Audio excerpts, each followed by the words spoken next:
Hey there, welcome to That Dang Dad. My name is Phil, and tonight I thought I'd review a book I just finished reading, Mark Fisher's Capitalist Realism. Now, if you're an anti-capitalist, you've probably heard of this book. If you're a capitalist, I would encourage you to stick around.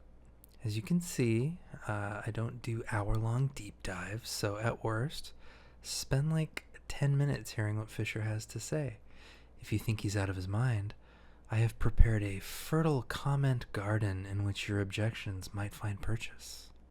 Capitalist Realism was published in 2009, and its author's an interesting dude. Mark Fisher was a pretty successful pop culture writer with a particular interest in electronic music, punk music, and film. If you don't know Capitalist Realism, you might know him from his increasingly relevant 2013 essay, Exiting the Vampire Castle, in which he argues against the toxic strain of call-out culture propagated by people who like to feel superior to others, something that makes it impossible to form solid community bonds. I'll link to it below. It's a good read. On to the book. So, what is capitalist realism? Fisher describes it as the widespread sense that not only is capitalism the only viable political and economic system, but also that it is impossible to even imagine a coherent alternative to it. Those of us who lived through the end of the Cold War and the fall of the Soviet Union probably know this feeling pretty intimately. Capitalism won. Socialism failed. In the great global laboratory, the experiment has come to a conclusion, right? On page 8, Fisher puts it succinctly, capitalism seamlessly occupies the horizons of the thinkable.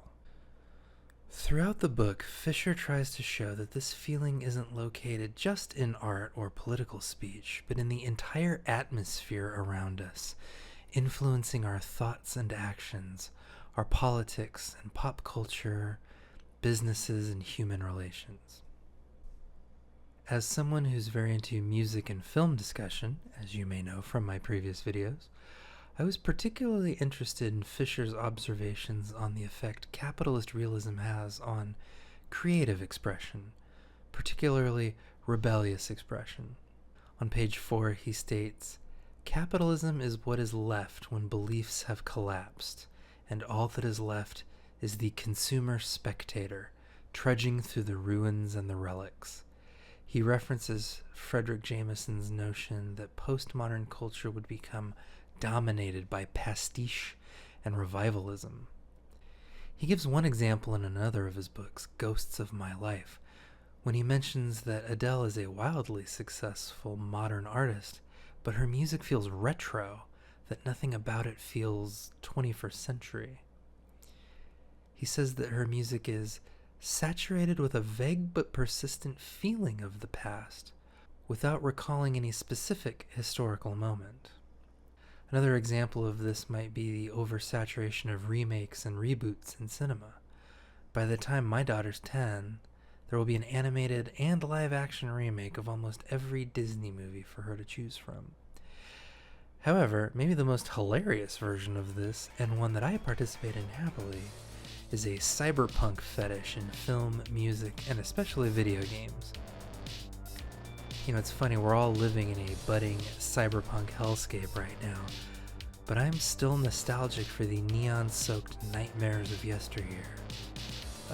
Dystopia ain't what it used to be. Anyway, back to the book. In terms of rebellious expression, Fisher talks about Kurt Cobain's struggle with a term he calls precorporation, the preemptive shaping of desires and aspirations by capitalist culture, particularly in the realm of appropriating subversive or alternative culture. Fisher says that Cobain knew he was just another piece of the spectacle, that nothing runs better on MTV than a protest against MTV, that his every move was a cliche scripted in advance, and that even realizing it is a cliche. More recently, is there any better example of this than studios begging for the right to own the remakes of Snowpiercer and Parasite, two films openly hostile to capital. This theme of capitalism appropriating its own opposition comes up later when Fisher talks about the film Wall-E. You know, that film that makes fun of mindless consumers, created by a company that caters to mindless consumers.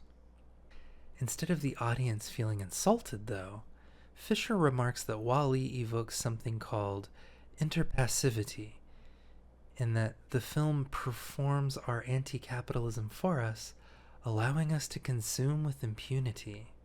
It reminds me of a Slavoj Žižek lecture in which he mentions Tom's Shoes and Starbucks, describing how we buy fair trade organic coffee to feel better about the ways that we perpetuate exploitative systems, meaning the act of consumption becomes our absolution for consumption.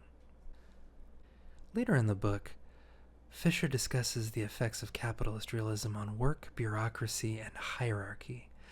A lot of attention is paid to the psychological effects of the death of the long term in modern capitalism.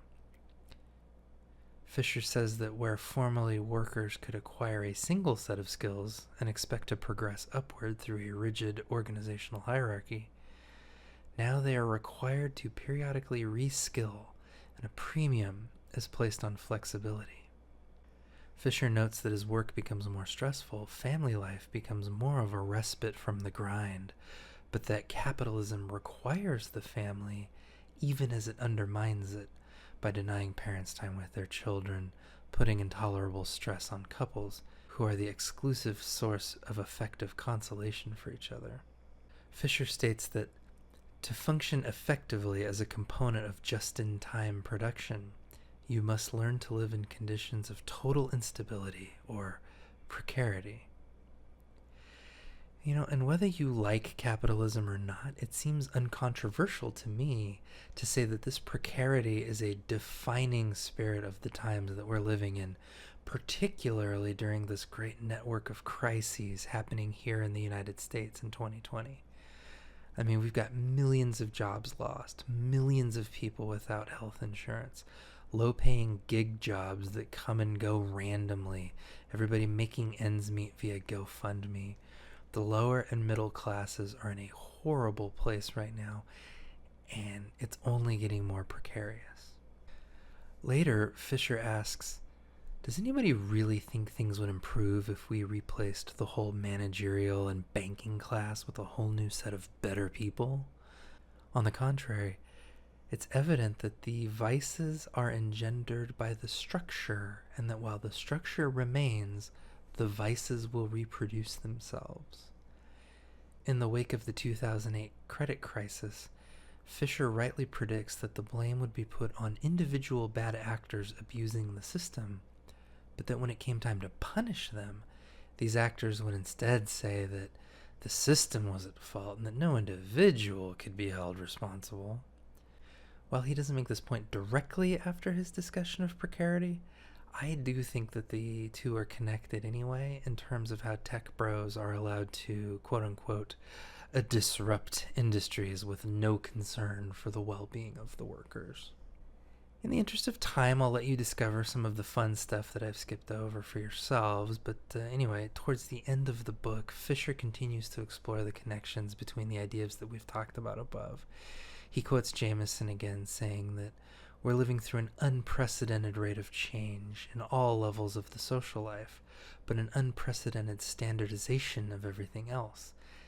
Fisher states that it wouldn't be surprising if this instability resulted in a craving for familiar cultural forms. Fisher goes on to quote author Wendy Brown's idea that neoliberalism and neocapitalism are working together to produce a governed citizen who looks for solutions in products rather than political processes. I think this is obvious in examples of fair trade coffee or something like buying hybrid cars, which I do. But it's also how I felt during the last couple election seasons. Candidates feel like products now rather than political actors. Like, if I just vote for the right candidate, It will fix everything so that I don't have to go to city council meetings. I don't have to organize my workplace. I don't have to talk to my neighbors. I don't have to spend my own money on community improvements. It doesn't matter what the candidate says or believes or does. I just have to pick Coke or Pepsi, and that's that. The book finishes up with what I think is an effective so what to all of this. If you're someone who's worried about this growing societal precarity, if you hate feeling like just another cog in the machine, if you feel stuck because this is just the way the world works, what do? Fisher has some ideas. He thinks the goal should not be to take over the state, but to subordinate the state to the general will. This involves, naturally, resuscitating the very concept of a general will, reviving and modernizing the idea of a public space that is not reducible to an aggregation of individuals and their interests.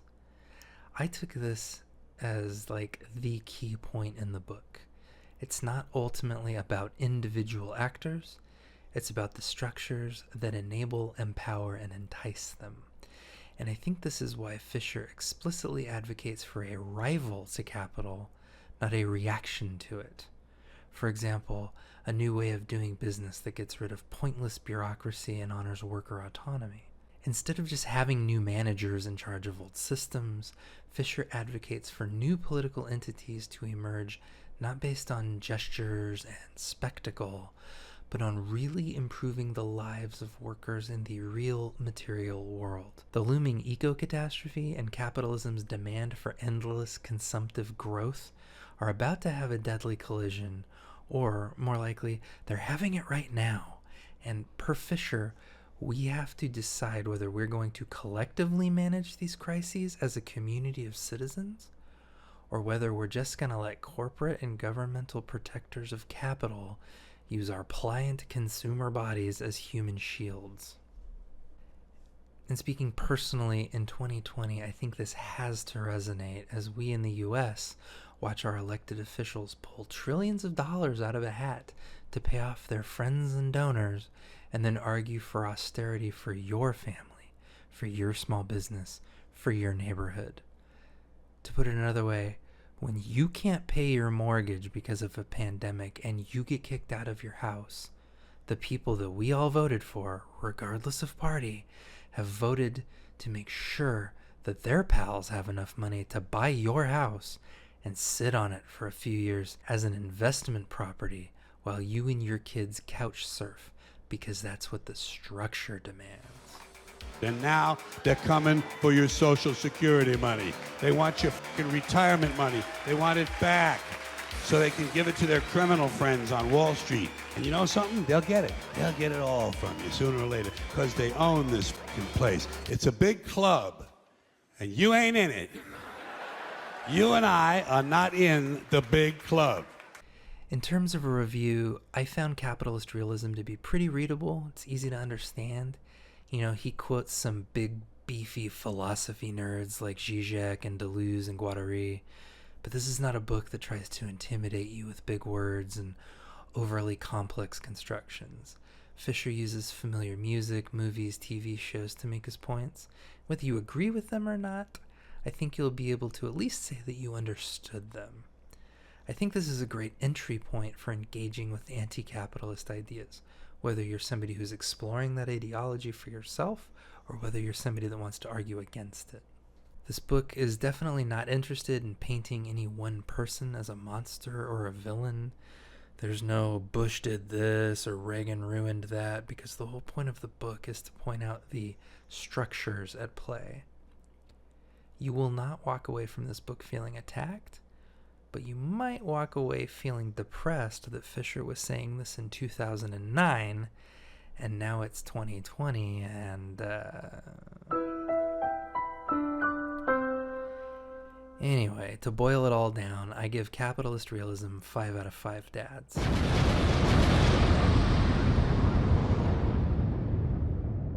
Anyway, what about you? Have you read it? Did you like it? Is my summary off base? The comment section is standing by, waiting for your precious thoughts. I appreciate you spending your time with me. If you reciprocate this appreciation, please give this video a like. Please do me a subscribe, a jingle the jangle, whatever you do. Join me next time. Will I talk about a movie, a book, a bottle of wine, my daughter? You'll just have to find out. Thank you and good night.